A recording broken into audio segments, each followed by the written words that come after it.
15 Kasım 1937'de Dersim'de 7 şehidimiz idam edildi, katledildi. Bu şehitlerimizi bir kez daha saygıyla anıyoruz. Onların isimlerini yeniden zikredeyim. Seyit Rıza, Resik Hüseyin, Hüseyin Seyidi, Fındık Ağa, Ali Mirze Sıli, Hasan İbrahimi, Hasan Ağa o dönemde idam edildiler. O dönemin mahkeme başkanı Hatemi Semih şunu söylemişti: bu dava Tunceli'nin Dersim'e karşı yürüttüğü siyasi, tarihi bir davadır demişti. Gerçekten de öyle.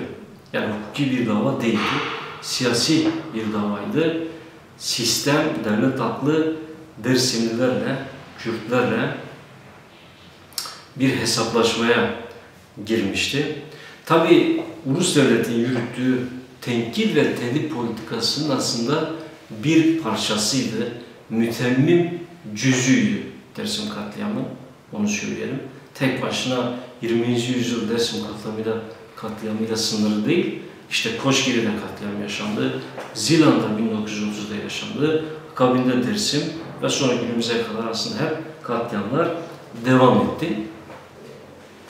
Bu açıdan Türk Ulus Devleti bir kıyma makinesi gibidir. Yani halkları, etnik kimlikleri, farklılıkları bu kıyma makinesinde öğütüyor, kremasyon fırınında orada öğütüyor diyebiliriz. Amaç Kürt halkının varlığını tanımamak, Kürt kültürünü, dilini yok etmek. Bu katliamda böyle bir amaç güdülmüştü, onu söyleyelim. 15 Kasım'da tabii her şey bitmedi. Devlet aklı o dönemde söylemişti ki Dersim müşkilesi hallolmuştur. Ama bitmedi. Ne oldu? 1938 yılında sistematik bir soykırım yaşandı. Kolektif bir şiddet vardı. Bu şiddetin faillerine biraz bakmak lazım. Kim imza attı? Birinci sorumlu Mustafa Kemal. Ondan sonra onun üvey evladı Sabiha Gökçen.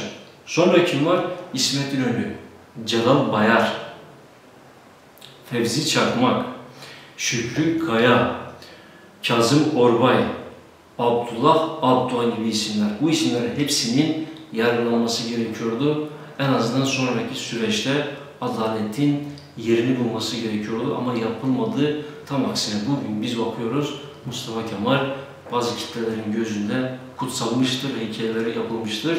Bu tam bir yüz karasıdır. Bunu söylemek lazım. Bu faillerden Sabiha Gökçen 1956 yılında Milliyet Gazetesi'nde Halit Kıvanç'a bir röportaj veriyor. Bu röportajda diyor ki bize diyor bütün canlıları öldürün emri verildi diyor. Biz de diyor tırnak içerisinde asilere ait keçileri dahi öldürdük diyor. Aynı sevgili Sabiha Gökçen Ağustos 1937'de Tam Gazetesi'nden Ahmet Emin Yalman'la bir röportaj yapıyor. Bu röportajda diyor ki muhasama meydanında, yani savaş meydanında bomba ile canlı öldürmek bana diyor hiç acıma hissi vermiyor. Bu aslında ulus devletin nasıl vahşileştiğini bize ne yapıyor? Yansıtıyor. Bunun en iyi örneğidir, numunesidir. Bu faillerden bir diğeri de Kazım Orbay'dır. Kazım Orbay 1938 yılı yaz mevsiminde gerçekleşen o soykırımın aslında soykırımı idare eden komutanlardan biriydi, asıl faillerden biriydi. Birçok emri o vermişti. Zaten her gün telgraflarla dönemin başbakanı Celal Bayar'ı sık sık bilgilendiriyordu. Kazım Orbay'ın bu soykırımda zenginleştiği söyleniyor. Ve 2 kız çocuğunu evine hizmetçi olarak götürmüş. Biri Besime, bir diğeri de Emine'dir. Ve bunlar evine gittiklerinde onun eşi tarafından sık sık dövülüyorlarmış. Sebebi ise Türkçe bilmiyorlar. Türkçe sorulara cevap veremiyorlar. Eşi Medya Hanım'dır Kazım Orbay ve Enver Paşa'nın da kız kardeşidir. Onun altını çizelim. Şimdi Kazım Orbay'ın bu uygulaması, yani 2 kız çocuğunu hizmetçi olarak götürmesi bize birçok şeyi hatırlatıyor. Onu söyleyelim. Neyi hatırlatıyor? Şimdi Dersim katliamında gördüğümüz o uygulamaların hepsi, işte rejim var, tecavüz var, yakma var, köleleştirme var, kafa kesme var. Bütün bu uygulamalar hepsi aslında biz Türk İslam tarihinde birçok katliamda görüyoruz. Dersim katliamıyla 2014 yılında uygulanan IŞİD'in Şengal'e karşı yapmış olduğu soykırım birbirine çok benziyor. 2014 yılında 5.000 kişi öldürüldü, 10.000 kadın ve çocuk götürüldü, köle pazarlarında satıldı. Şunu söyleyeyim, o dönemde 2014 yılında IŞİD'in başında Ebu Bekir el-Bağdadi vardı. 1937-38 yılında bütün o vahşete imza atan güruhun başında da Mustafa Kemal vardı. Dolayısıyla bana göre Mustafa Kemal ve Ebu Bekir el-Bağdadi arasında bir iğne ucu kadar fark yok. Onun altını çizelim. Kazım Orbay'ın bu telgraflarında altını çizmek istediğim bir köy var. O köy Hozat'a bağlı Azüyük köyü. Ben de o köylüyüm. O köyde de ciddi bir katliam yaşandı, soykırım yaşandı diyebiliriz. O köyle ilgili Kazım Orbay 18 Ağustos 1938'de Celal Bayar'a telgraf çekiyor. Diyor ki 17 Ağustos'ta Azüyük'te biz diyor katliam yaptık. Daha doğrusu katliam demiyor yani. Ne diyor? İşte asilleri öldürdük, haydutları öldürdük diyor tırnak içerisinde. Azüyük'teki katliamla ilgili en iyi verileri bize yine Azüyük'te bir subay var.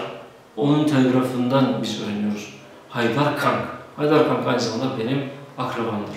1949 yılında Haydar Kank meclise bir telgraf çekiyor ve bu telgrafta diyor ki benim ailemden diyor 12 kişi katledildi. Ve köyde toplam 170 kişi katledilmiş. Bunun 60'ı çocuk, 70'i ise kadın. Neyi gösteriyor bu bize? Soykırıma başlanmıştır. Bu katliamda bizzat benim annemin ailesi de etkilenmiştir. Annemin nenesi yani babasının annesi Gare köyde katledildi. Gare'nin şöyle bir özelliği vardı. Gare'ye söylemişler hani gel ormana kaçalım demişler. Gare gitmemiş. Demiş ki o kadar da değil. Yani demiş kadınlara karışmazlar. Yani hala düşmanda bir ahlak, etik olabileceğini düşünmüş. O yüzden köyde kalmış ve katledilmiş. Ama Gare bilmiyordu ki karşısında tamamen bütün değerlerini yitirmiş, vahşileşmiş bir Moğol ordusu var. Ve o katliamda bir de annemin halası Gülüzar Segelik köyünde çocuklarla birlikte katlediliyor. Benim annemin adı Gülüzar'dır. İsmini de halasından alıyor. Onu söyleyelim. Bu tabi vahşet birçok yerde yaşandı, birçok köyde yaşandı. Bütün bu panoramaya biz baktığımızda şu sonucu çıkarabiliriz. Türk devletinin tarihi katliamlar tarihidir. Ve Türk Ulus Devleti Cengiz Aytmatov'un deyimiyle bir sobadır. Bu sobanın yakıtı hep Kürtler olmuştur. 20. yüzyılda. Ondan önceki tabii ki dönemde Ermeniler olmuştur. Ama 20. yüzyılda böyleydi. 21. yüzyılda da yine Tayyip Erdoğan tarafından bu politika devam ediyor. O dönemin mirasçısıdır diyebiliriz.